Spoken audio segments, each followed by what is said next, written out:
Welcome to 2020 on ID. I'm John Quinones. All kids face peer pressure, but what happens when that pressure is truly evil? Isaac Grimes says he was ordered to kill his childhood friend, but that was his story. There were others. As Jim Avila first reported in 2009, a dark alliance formed by a band of teenage boys would lead to a bloody massacre in the Colorado mountains. Who was really behind what happened that night?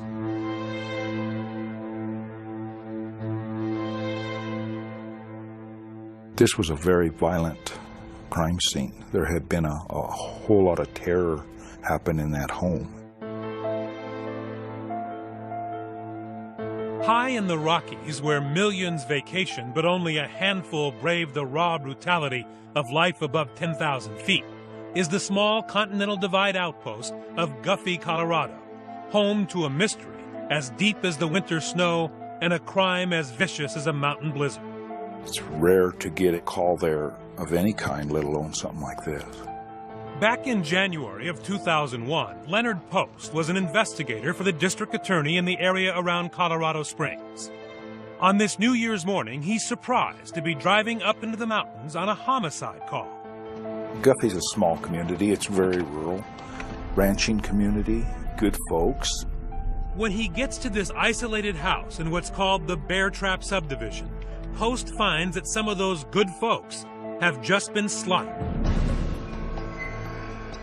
60-year-old Carl Dutcher is on the kitchen floor, shot at least 2 times, the bullets ripping through his body and lodging into the wall. His wife, Joanna, is in a heap in the bathroom, shot at least 5 times. What did the bodies themselves and where they were found, what did that tell you had happened? It told me initially that they had been sleeping. Mrs. Dutcher was in her nightgown. Mr. Dutcher had a robe on. I did not see any forcible entry into the home. So initially you would think that someone knew this family. And according to the neighbors, there is someone extremely close to the Dutchers staying here, their 15-year-old grandson, Tony. But Tony is nowhere to be found. Not long after, the county sheriff meets up with Tony's mother, Jennifer Vandresar, in this interrogation room. Any questions of us that we can try? Like I told you, we don't know what happened. So the sheriff comes and talks to you, right? Right, and I'm like, where's my son? It's really mixed. I can't decide if I feel better that my son wasn't in the house, or if I feel like confused if he wasn't there. Do you know what I'm saying? I hope he just saw something and got scared and ran. That's what I hope. And then it dawned on me, he thinks my son did this. Did he have any firearms? No, he does not own one. Do you know how to use them? His grandfather showed him how. So they think Tony, because they haven't found Tony, Right. he's not in the trailer. Right. They think Tony's the person who's killed his grandparents. Right. And I just kept saying, you have to find my son. He's hurt. You have to find him. I seriously feel that there's something bad has happened to my son. And then it came to me. I said, he's in his fort. Please go check that fort. The fort, she explains, is a makeshift campground 100 yards up a hill, overlooking the Dutchers' home.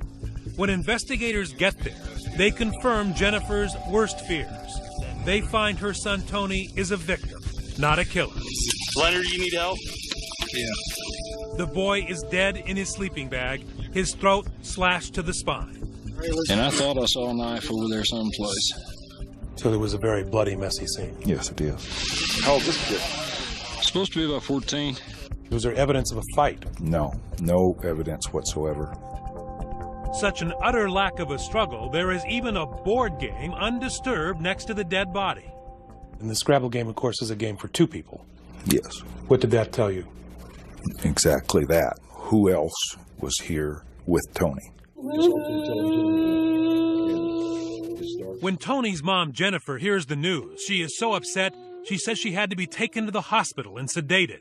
But before she leaves, she gives a hint about who else might have been there. This young man, literally a choir boy, 15-year-old Isaac Grimes. At one time, Isaac and Tony were best friends. They even built that fort together. So they were that close at one point. Isaac was like a second son to me. He was at our house. Tony was at his house. They were very close. And would they spend a lot of weekends together? They did. I remember one time they dug a trench in the backyard. They'd go camping. Just fun boy stuff.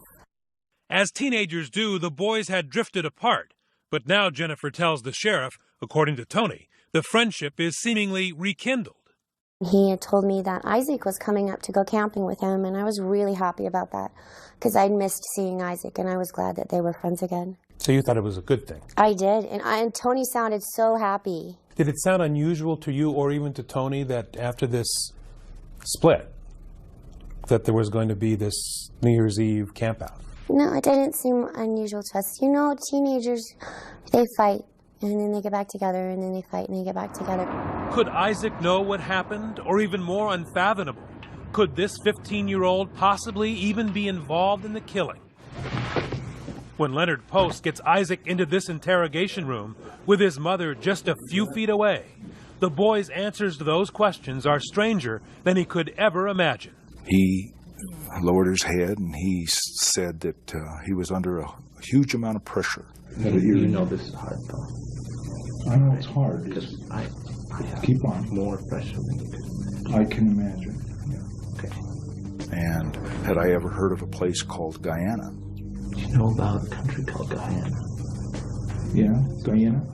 I do know about a country called Guyana, yes.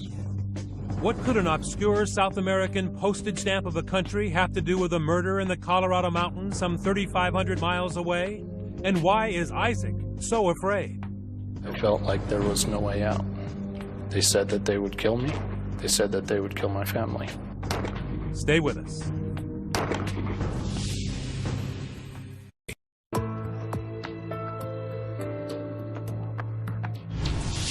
Teenagers Isaac Grimes and Tony Dutcher had been best friends. Now, one is dead along with his grandparents, and the other might be the murderer.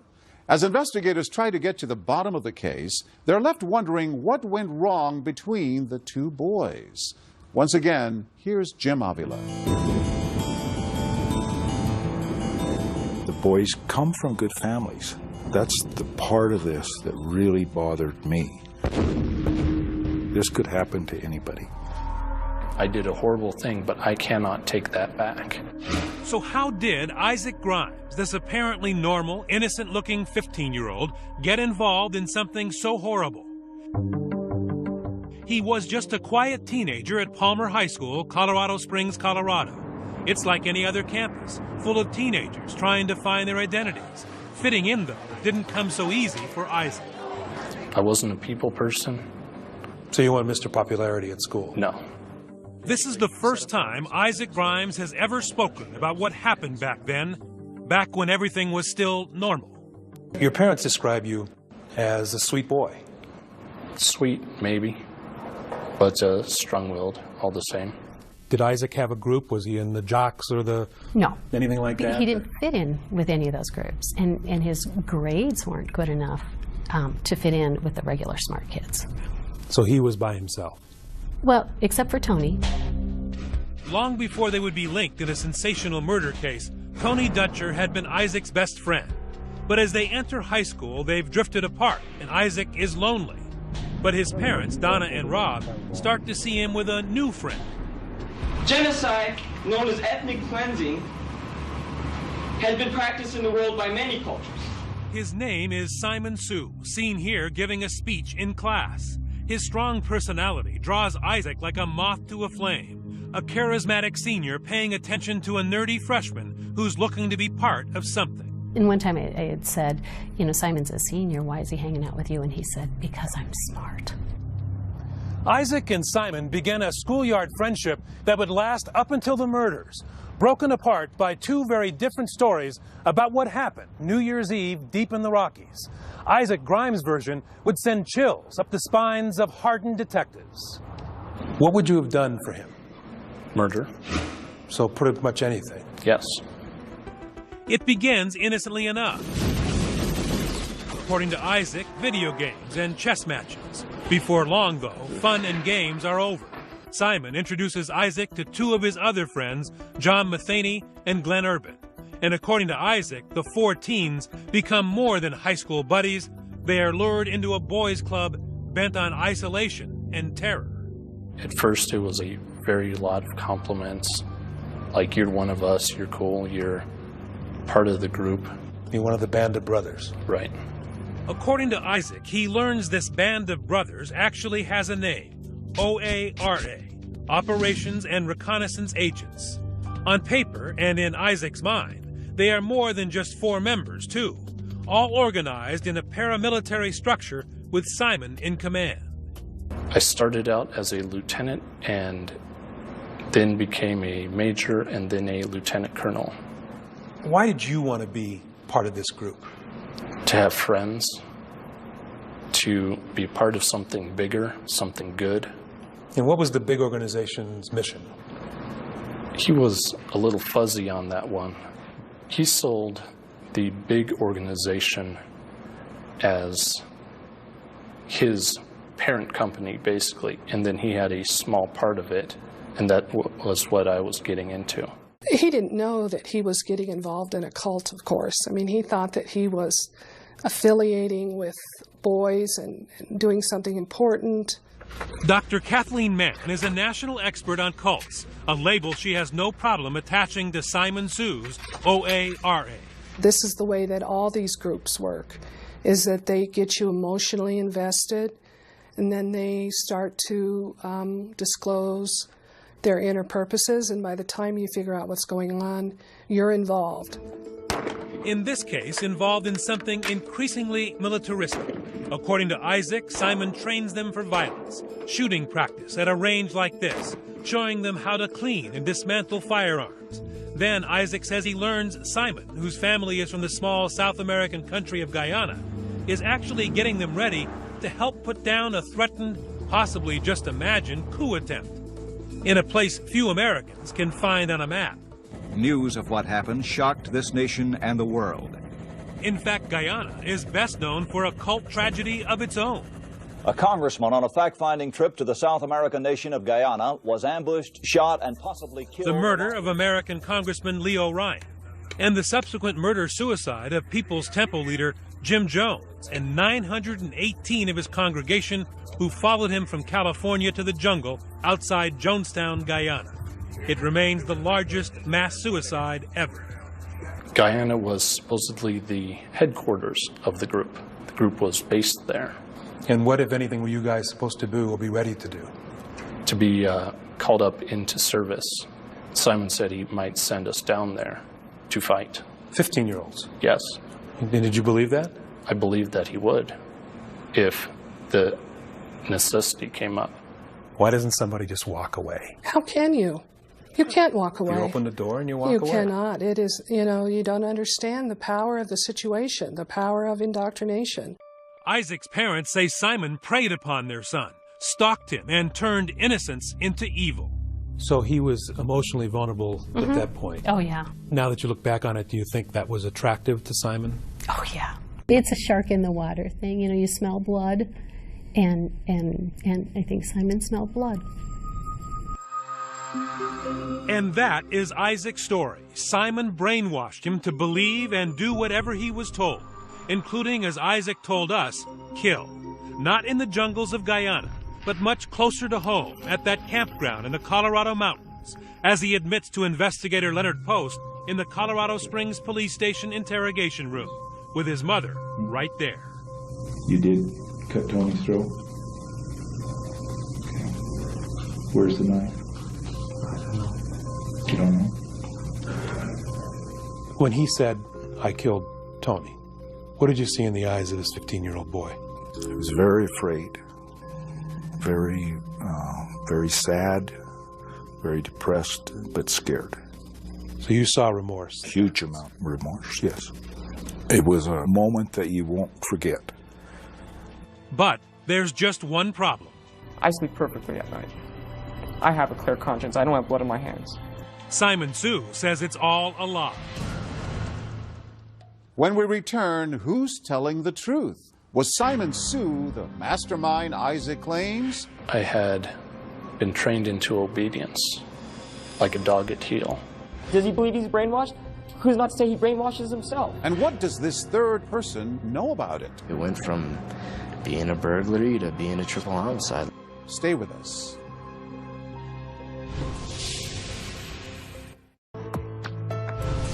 Tony Dutcher has been murdered, and his childhood friend Isaac Grimes has confessed. But the question remains, why did he kill? Once again, here's Jim Avila.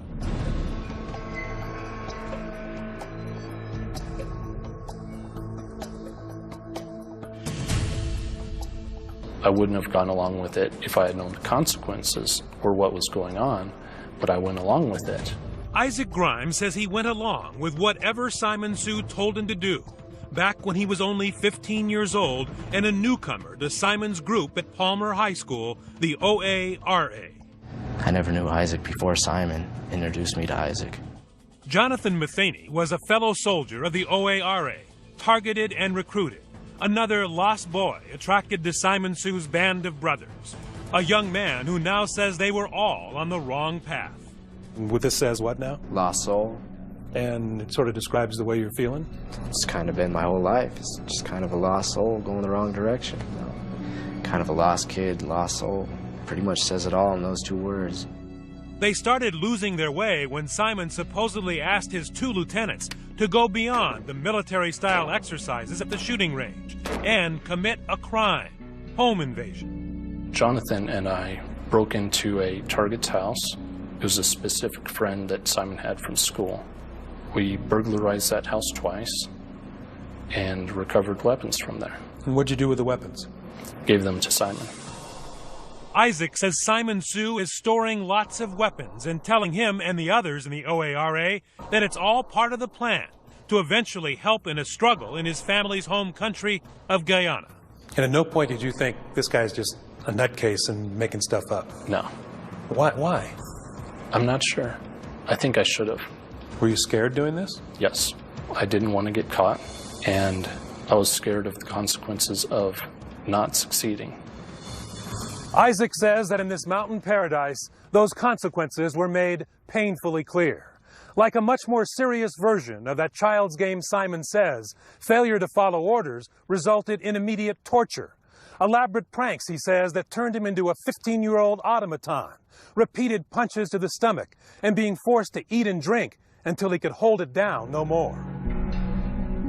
I used to vomit a lot. Just throw up? Yeah. Did some damage to my teeth, I think.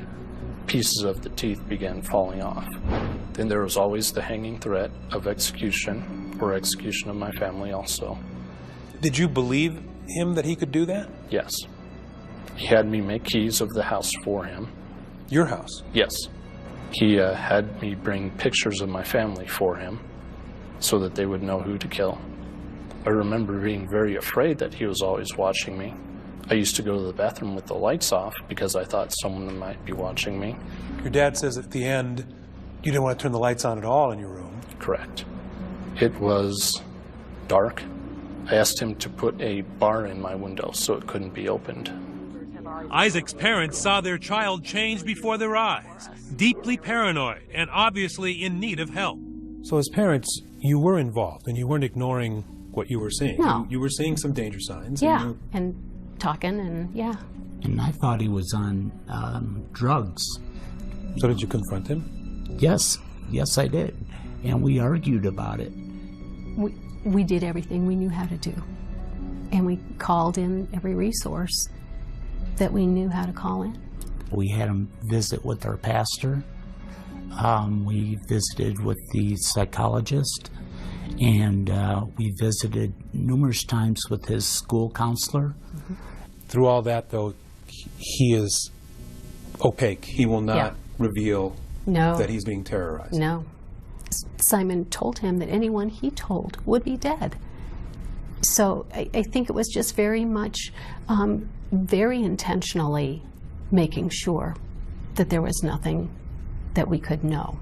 How did he view Simon Sue? He viewed him as a leader, as his controller, as his military superior, that he had powers that went beyond a normal person. Dr. Kathleen Mann, a cult expert, worked on Isaac Grimes' case and believes his story. He believed that he would be killed. Now, whether that makes common sense or not is not really relevant. What's relevant is that he believed this, and that all members of these kinds of groups believe things that we don't understand. This is the byproduct of indoctrination. According to Isaac Grimes, the indoctrination takes a critical turn about the time they began those burglaries, when he is forced to repeatedly watch this video called Faces of Death.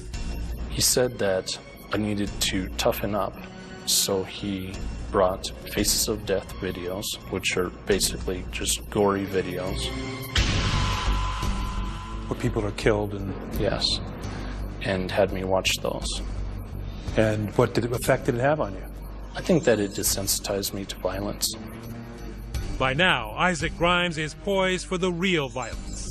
I had been trained into obedience, like a dog at heel. Simon said, do this, you did that. Mm-hmm. Almost like the game, right? Yes. Simon says. What did he tell you to do? He told me that I had to prove myself by committing murder. Murder.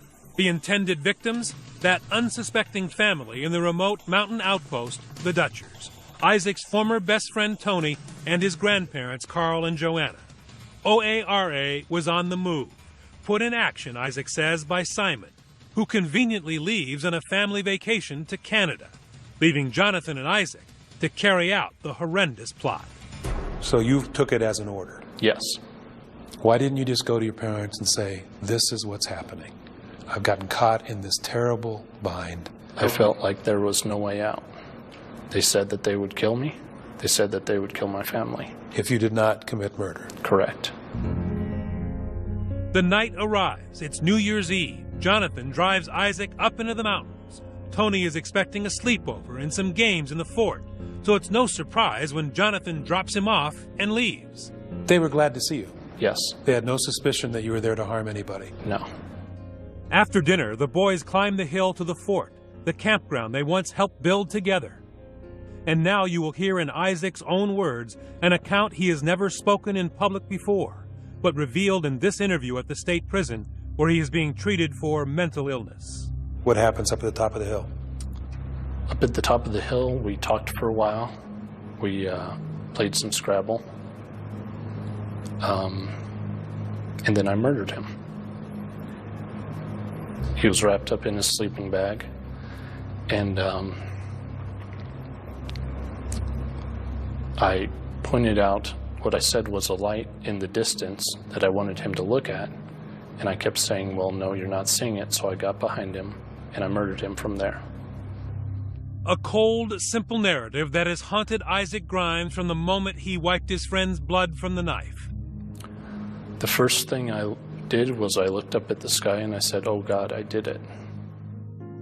And what does it do to you even today? It sends sort of shock through me that I could do such a thing. And how difficult is it to talk about it? I don't want to talk about it. I really don't. And for a long time, even when confronted by police with his parents at his side, Isaac Grimes refused to admit it. And I really want to believe you, Isaac. I do.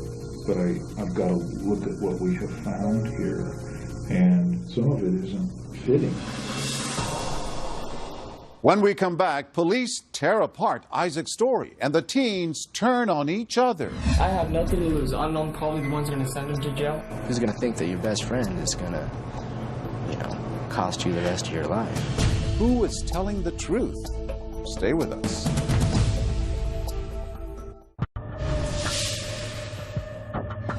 When investigators got on the scene, they found the bodies.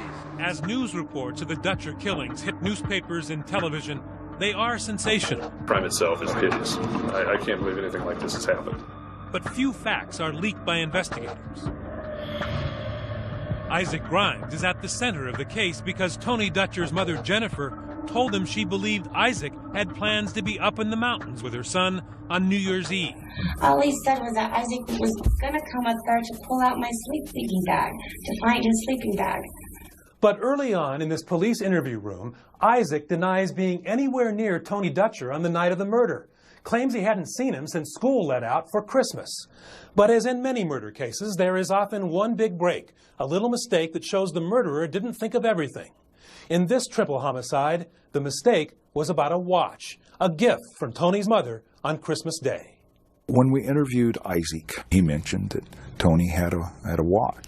You describe the watch that Tony had, and you say you saw it at school. And he described the watch to us. It was a wristwatch with a band that had some flames on it. It was the Christmas watch, and Tony had not gotten his present when Isaac claimed to have last seen him. Didn't make sense. I mean, if Isaac saw this watch, he had to have been at the Dutchers. There's no other possible way. There's only one way you know that he had that watch. Because you were there. Or you saw it. That was the point where it couldn't go any further. The lies weren't being believed. The only way you could explain it was by telling the truth. Correct. I was thinking, I'm trapped. But I realized that the moment of truth had come. Were you listening when I said, like the first guy that tells the story gets the best deal? Isaac decides to try to get that best deal after some private encouragement from his mother. What happened when you were alone with Isaac?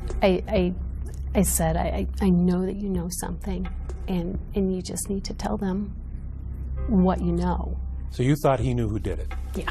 And that the best thing was to tell the truth? For him to tell the truth. And he told me that he killed Tony. Now he tells police his sinister story of threats and intrigue.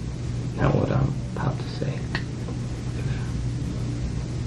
if this gets out of this close circle, I'm gonna die. My whole family line is gonna die. I mean, every drive from here to Illinois. For the first time, investigators hear it all. Simon Sue, the OARA, Guyana. Isaac admits killing Tony, but denies pulling the trigger on his grandparents, Carl and Joanna Dutcher. That, he says, was carried out by his partner, John Matheny. John went up and whacked him. Jonathan did? An NHM-90 stolen from house. All right. Just a minute. So Jonathan went up and whacked him.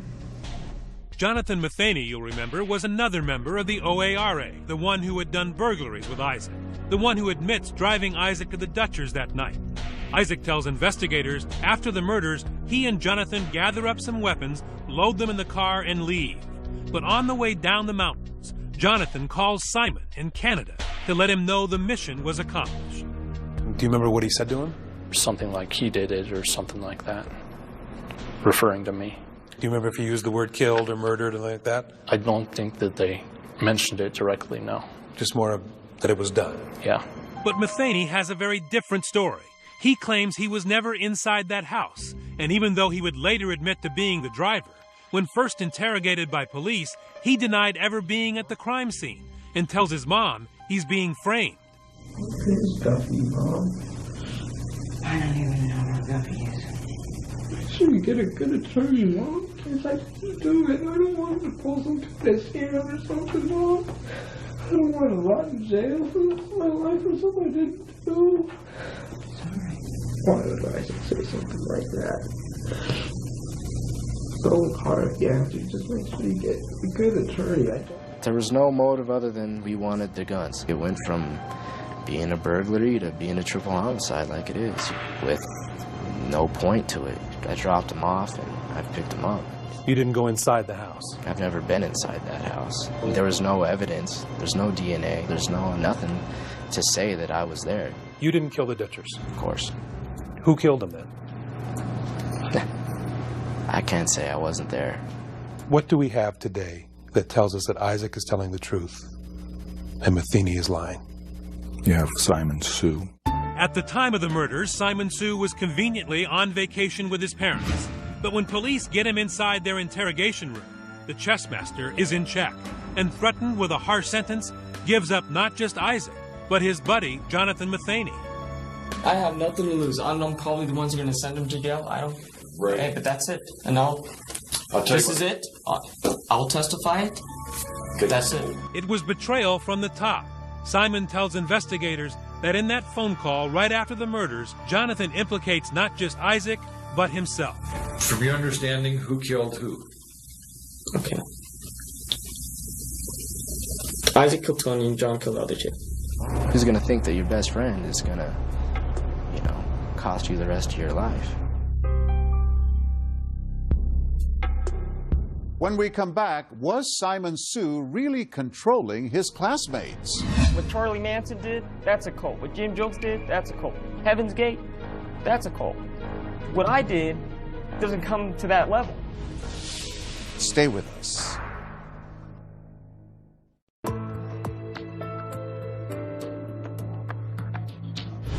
Three murders and conflicting stories about who committed them. Two suspects point to a third, an alleged ringleader. Was he the one calling the shots?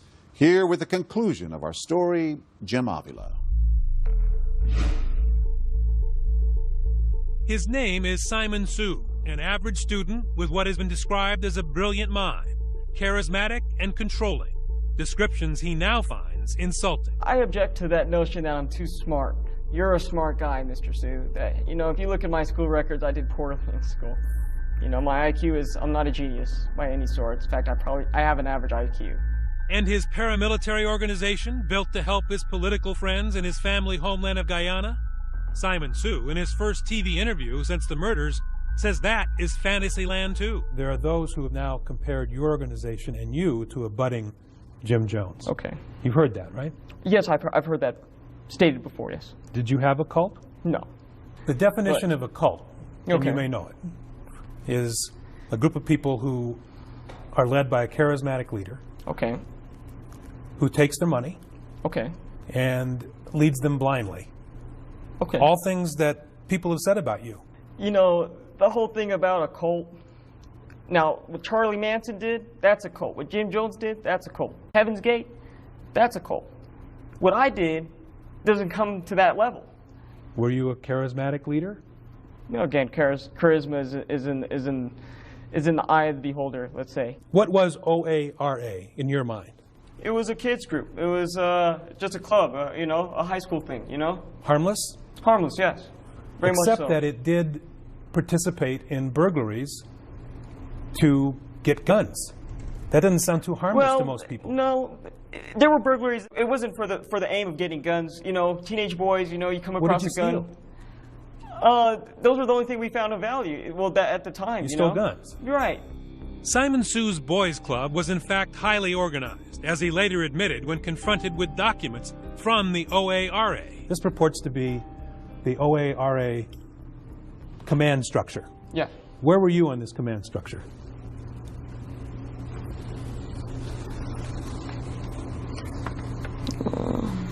It's only one page. Okay. I guess I would be at the top.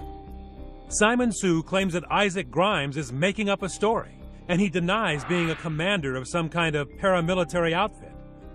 But this piece of paper, in his own handwriting, contradicts that denial. And where are John and Isaac? Somewhere down there. You didn't give them orders? They didn't report to you? No, they were it happened a few times, that we had this thing going, It was make-believe, Make-believe to Simon Sue, but all too believable to Isaac Grimes. How big did you think it was? I thought that it was worldwide. So there was no escape from it in your mind? Correct. Isaac Grimes says you brainwashed him. Okay. Isaac Grimes also says a lot of things. And it's the easy defense. Did you brainwash him? I do not. Does he believe he's brainwashed? Who's not to say he brainwashes himself? They have two, of course, completely different stories.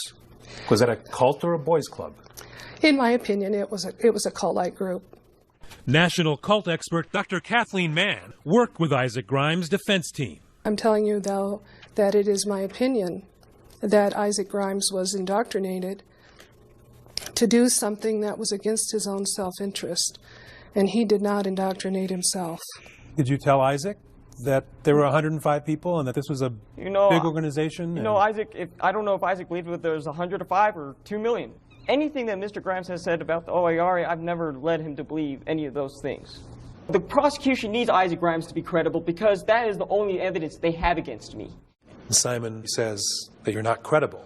You have mental problems, and why would society accept your word? Right. Can you address that? I really can't. It's up to the individual to judge. You're telling the truth? Yes. Clearly, at the beginning, the authorities saw the OARA as a serious threat to Isaac and his family.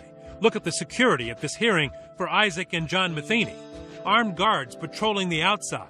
Death threats and tire slashings aimed at the suspects' families prompted tight security at the Park County Courthouse. Inside, both boys wore bulletproof vests for protection from possible attacks.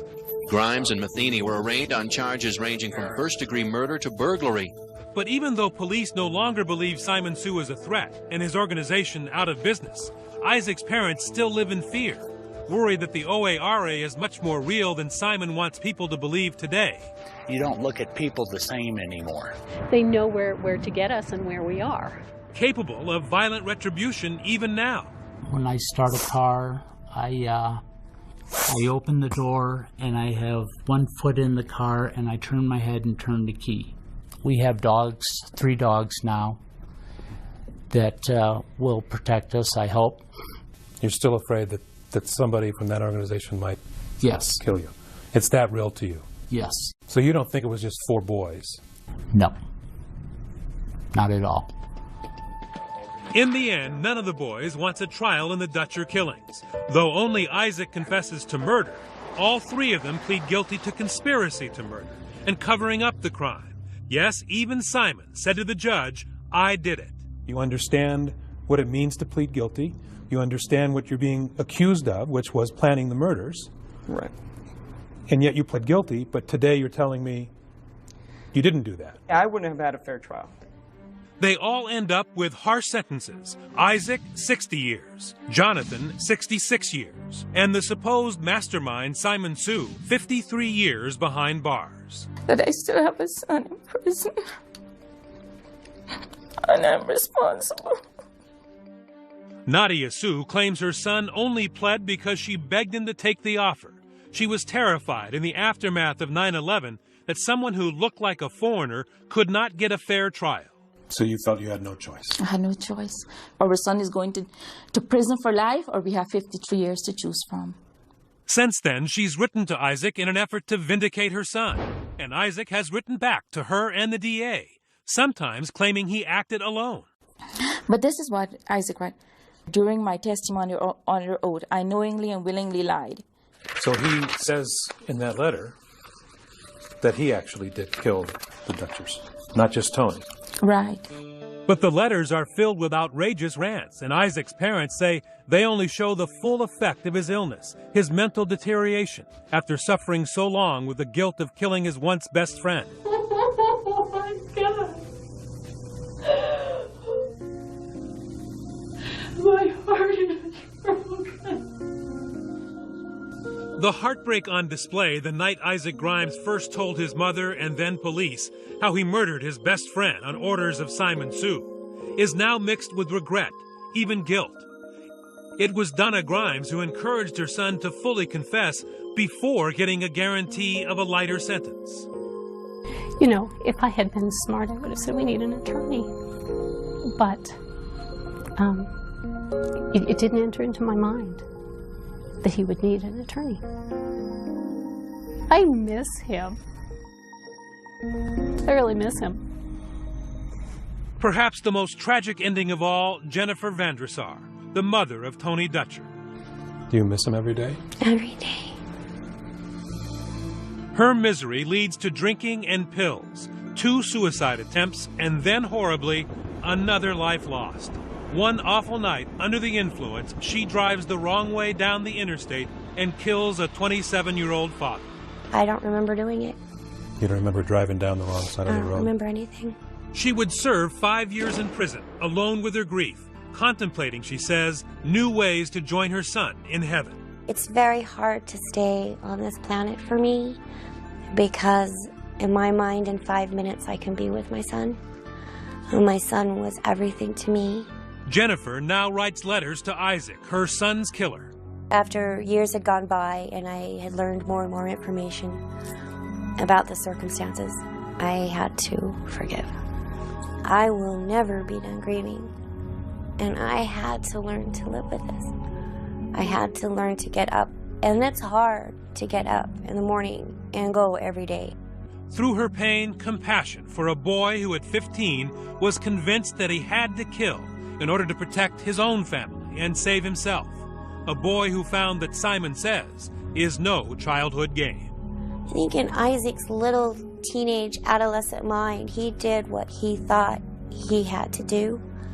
He didn't know there were other choices. Everyone is responsible for what they do. And I don't want to say that everyone is like me, but it could happen to anybody. I can't make up for what I've done, and I hope that they'll forgive me. I just want him to know I'm okay, and that God will forgive you. If I can forgive you, God can forgive you.